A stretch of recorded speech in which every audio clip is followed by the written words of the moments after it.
अवधूत चिंतन श्री गुरुदेव दत्त श्री स्वामी समर्थ. नमस्कार भक्तांनो, बघा उद्या 2 ऑक्टोबर बुधवार खरं तर अत्यंत महत्त्वाचा दिवस. कारण उद्या 2 ऑक्टोबरला आलेली आहे सर्व पितृ अमावस्या.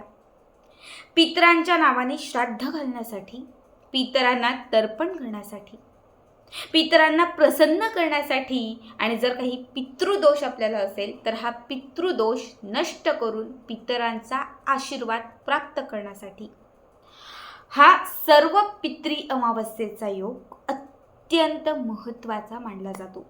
वर्षभरामध्ये जेवढ्या काही अमावस्या येतात त्यापैकी काही अमावस्या ह्या विशेष महत्त्वाच्या मानल्या जातात. त्यापैकी सर्व पितृ अमावस्या ही सर्वश्रेष्ठ उपाय सेवा करण्यासाठी, आयुष्यातील अडीअडचणी अडथळे दूर करण्यासाठी, पितरांना शांत करण्यासाठी ही सर्व पितृ जी अमावस्या आहे ही सर्वात प्रभावी मानली जाते. या दिवशी उपाय आणि सेवांना विशेष महत्त्व दिले जाते. आजच्या व्हिडिओमध्ये मी तुम्हाला उद्या असणाऱ्या या सर्व पितृ अमावस्या तिथीला करावायचा एक अत्यंत प्रभावी उपाय सांगणार आहे. उद्याच्या दिवशी तुम्हाला आपल्या घरात या एका झाडाचं पान आणायचं आहे. जर या झाडाचं पान उद्याच्या दिवशी तुम्ही घरात आणलात आणि त्या पानाचा जर तुम्ही हा एक उपाय केला, तुम्हाला कितीही प्रखर असणारा पितृदोष नष्ट होईल. बघा, अमावस्या तिथी ही पितृदोष घालवण्यासाठी जितकी महत्त्वाची असते तितकीच महत्त्वाची ही तिथी घरातील नकारात्मकता नष्ट करण्यासाठी असते. घरामधील कोपऱ्यामध्ये घरातील प्रत्येक गोष्टीमध्ये जर काही निगेटिव्हिटी असेल, नकारात्मक शक्ती वास करत असेल, त्यामुळे घरामध्ये जर आजारपण येत असेल, घरामध्ये कलह होत असतील, घरामधील वातावरण हे अत्यंत अपवित्र झालेलं असेल, तर हे वातावरण पवित्र करण्यासाठी, घरात सकारात्मकता आणण्यासाठी, घरातील पूर्ण ओरा पॉझिटिव्ह करण्यासाठी, आजारपण नष्ट करण्यासाठी, घरात एकोपा आणण्यासाठी तुम्हाला हा उपाय आवर्जून करायचा आहे. हा उपाय आपल्याला खरं तर प्रत्येक अमावस्या तिथीला करता येतो. मात्र उद्या असणारी अमावस्या ही सर्व पितृ अमावस्या आहे, विशेष महत्त्वाची आहे. त्यामुळे उद्याच्या दिवशी आवर्जून हा उपाय करा. सगळ्यात पहिली गोष्ट म्हणजे उद्या सकाळी लवकर उठा, स्वच्छ सुंदर पवित्र स्नान करा. बरेच लोक उद्याच्या दिवशी अभ्यंग स्नान करतील. जे धार्मिक ठिकाण असतं तिथे स्नानासाठी जातील. आपली खूप इच्छा असते पण जाणं शक्य नसतं. अंघोळीच्या पाण्यामध्ये एक पिंपळाचं पान घालायचं आहे. अंघोळीच्या पाण्यामध्ये 1 चिमूटभर हळद घालायची आहे, 1 चिमूटभर मीठ घालायचं आहे, काळे तीळ घालायचे आहेत आणि या पाण्याने उद्याच्या दिवशी आपल्याला स्नान करायचं आहे. जर ह्या काही गोष्टी घालून तुम्ही उद्या स्नान केलं तर पितृ खुश होतील आणि पितृ तुम्हाला आशीर्वाद देतील. त्याच्यानंतर दुसरी गोष्ट म्हणजे घरामध्ये असणारा केर कचरा, कुठेही जाळं जळमट असतील तर सगळ्यात पहिली तुम्हाला ही सगळी जाळं जळमट आपल्या घराच्या बाहेर काढायची आहेत. कारण अमावस्या तिथीचा दिवस हा लक्ष्मीसाठीही समर्पित असतो. अवलक्ष्मीला नाश करण्यासाठी हा दिवस जितका महत्त्वाचा असतो तितकाच महत्त्वाचा हा दिवस लक्ष्मीला प्रसन्न करण्यासाठी असतो. आणि लक्ष्मीला जर सर्वात आवडणारी कुठली गोष्ट असेल तर ती म्हणजे स्वच्छता. तुम्ही घर जितकं स्वच्छ ठेवाल, जितकं प्रसन्न ठेवाल, जितकं नीटनेटकं ठेवाल, तितकी तुमच्या घराकडे लक्ष्मीही प्रसन्न होत जाते. त्यानंतर घराच्या उंबरठ्याला हळदीचं लेपन करायचं आहे. देवघरातील जे आपले देव वगैरे आहेत हे स्वच्छ धुवून पुसून सगळं देवघर तुम्हाला साफ करायचं आहे. आणि मग तुम्ही जे काही उपाय करणार असाल ते तुम्हाला करायचे आहेत. पण आत्ता जो उपाय सांगते हा तुम्हाला उद्या दुपारी 12च्या आत करायचा आहे. दुपारी 12च्या आतमध्येच हा उपाय झाला पाहिजे. यासाठी आपल्याला ज्या झाडाचं पान लागणार आहे ते आहे रुई, पांढरी रुई. बघा, पांढरी रुई ही दैवी शक्तीने भरभरलेली आहे. पांढऱ्या रुईच्या मुळांमध्ये गणपती बाप्पांचा वास आहे. तर पांढऱ्या रुईच्या पानांवरती, पांढऱ्या रुईच्या फांद्यांवरती माता लक्ष्मी आणि भगवान श्रीहरी विष्णूंचा वास आहे.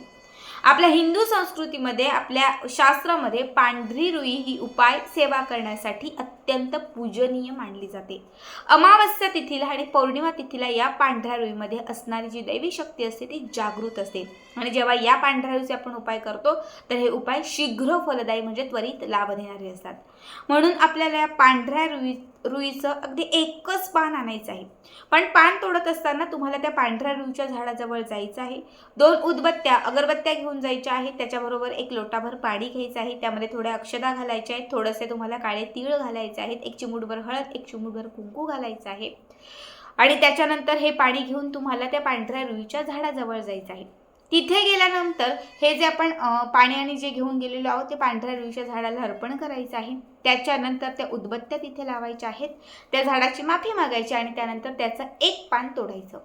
आता हे पान घरी आणल्यानंतर सगळ्यात पहिली गोष्ट म्हणजे हे पांढऱ्या रुईचं जे पान आहे ते स्वच्छ धुवायचं.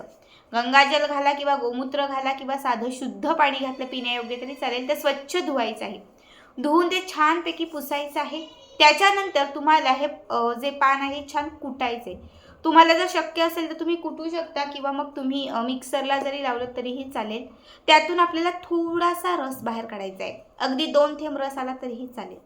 आता काय करायचं, हा बाबू, आता काय करायचं तर सगळ्यात पहिले आपल्याला फुलवाती घ्यायच्या आहेत.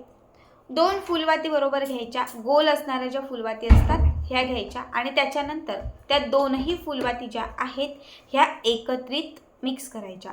छोट्या छोट्या फुलवाती असतात, ह्या 2ही फुलवाती एकत्र. आता समजा ह्या फुलवाती आहेत तर तुम्हाला असे एकत्र करायच्या आहेत, म्हणजे त्यांची ज्योत जी आहे, वात जी आहे ती एकत्र अशी पिळून घ्यायची आहे. एक मातीची पंटी घ्यायची आहे. देवघराच्या समोर ही मातीची पंटी ठेवायची आहे. बसण्यासाठी आसन घ्यायचं आहे. जी मातीची पंटी आपण तिथे ठेवलेली आहे त्याच्यामध्ये ही फुलवात घालायची, जोडीने ही फुलवात घालायची. त्यानंतर जो आपण पांढऱ्या रुईच्या पानाचा रस काढलेला आहे तो तुपात मिक्स करायचा. एक अर्धा चमचा किंवा 1 चमचाभर तूप घ्यायचं. त्या तुपामध्ये हा पानाचा रस घालायचा आणि ते मिक्स करायचं. आता हा अर्धा चमचाभर असणारा जो तूप आहे तो बरोबर त्या फुलवातीवर घालायचा आणि ही फुलवात प्रज्वलित करायची. ही फुलवात प्रज्वलित केल्यानंतर यातून जो धूप तयार होईल तो घरातल्या सगळ्या कानाकोपऱ्यामध्ये फिरवायचा. बघा, हा धूर जसा तुम्ही घरातील प्रत्येक कोपऱ्यामध्ये फिरवायला सुरुवात कराल, घरातील सगळी नकारात्मकता, निगेटिव्हिटी घराच्या बाहेर पळून जाईल. वाईट शक्तींचा नाश होईल. तुमच्या घराची बांध खुली होईल. घरामध्ये पूर्णपणे सकारात्मकता येईल. घरातील जे आतलं वातावरण आहे हे पूर्ण पॉझिटिव्ह होईल. पूर्ण जो ओरा आहे ना हा पूर्ण पॉझिटिव्ह होईल. अत्यंत साधा उपाय आहे, पण उद्याचा हा खास उपाय आहे. या पद्धतीने पांढऱ्या रुईचं पान जर आणून तुम्ही त्यातून रस काढून जर तुम्ही फुलवात तिथे प्रज्वलित केली ना, लक्षात ठेवा तुमच्या घरामध्ये कुठलीही नकारात्मक शक्ती वास करणार नाही, कुठलीही वाईट बाधा तुमच्या घरात राहणार नाही. घरामध्ये असणारे कलह, भांडणं, आजारपण सगळं संपेल आणि तुमच्या घरात सुख समृद्धी. अत्यंत साधा सोपा उपाय आहे. नक्की करा. आणि आजचा व्हिडिओ कसा वाटला कमेंट करा.